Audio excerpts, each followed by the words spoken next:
नमस्ते दोस्तों, आप सब कैसे हो? आशा करती हूँ आप सब लोग बहुत अच्छे होंगे। मैं एक तुलसी माता का गीत लेकर आई हूँ। आप लोग पूरा सुनिएगा, बहुत ही आनंद आएगा। बहुत ही प्यारा गीत है। जैसे लगे आप लोगों को कमेंट करके ज़रूर बताइएगा। नारायण पूछे तुलसी से दिलवा के बात हो। नारायण पूछे तुलसी से, नारायण पूछे तुलसी से दिलवा के बात हो। नारायण पूछे तुलसी से,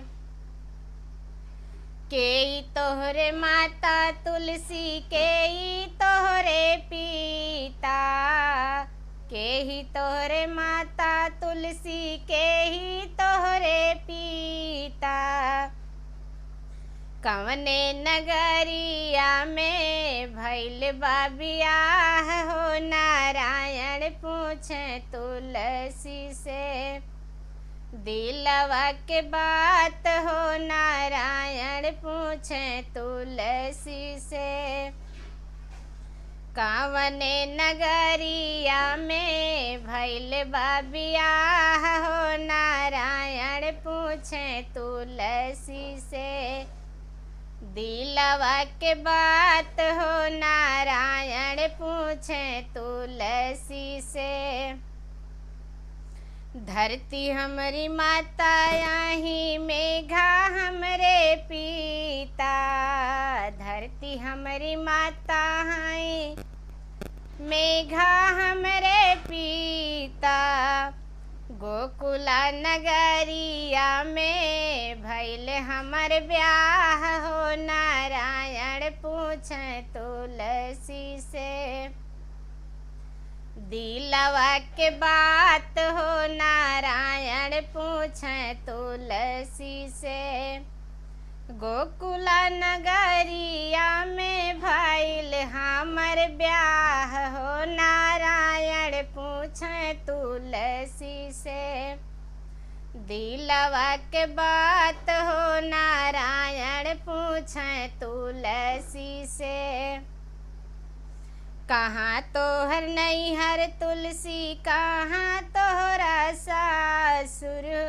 कहाँ तोहरा नैहर तुलसी कहाँ तोहरा सासुर।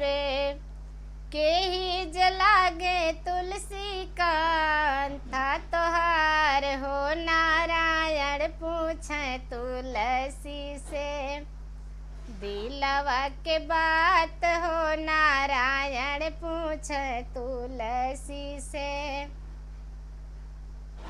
केही जलागे तुलसी कंता तोहार हो। नारायण पूछे तुलसी से दिलवा के बात हो। नारायण पूछे तुलसी से,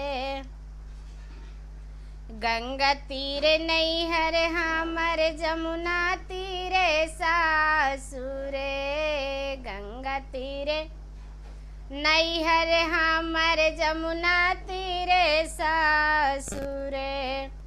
कुंवर कन्हैया हवे कांता हमार हो। नारायण पूछे तुलसी से